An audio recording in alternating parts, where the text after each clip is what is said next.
হরে কৃষ্ণ, রাধে রাধে বন্ধুরা। আজকে শপিং করতে গিয়েছি, তো শপিংয়ে কী কী কেনাকাটা করেছি তোমাদের দেখাবো। তোমরা ভিডিওটা দেখতে থাকো লাস্ট অবধি, কারণ একটা দাদার বিয়েতে যাব, তো অনেক কিছু কেনাকাটা করেছি। তো দেখো কী কী কেনাকাটা করেছি আমরা। আর আমাদের কাটাকুড়কুর বাজারটা একটু দেখে নাও, এই ভিডিওটাই দেখাবো। এই ভ্যানে বসে আছি আমরা, ভ্যানে এখন বাড়ি ফিরছি। আর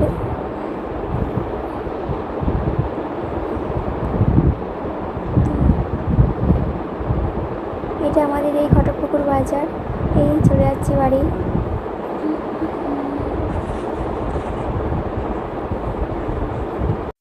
আর এই হলো আমরা জিনিসপত্র কেনাকাটা করেছি, প্রায় 2400 টাকার জিনিস। তো এই ভিডিওটা দেখো। এখানে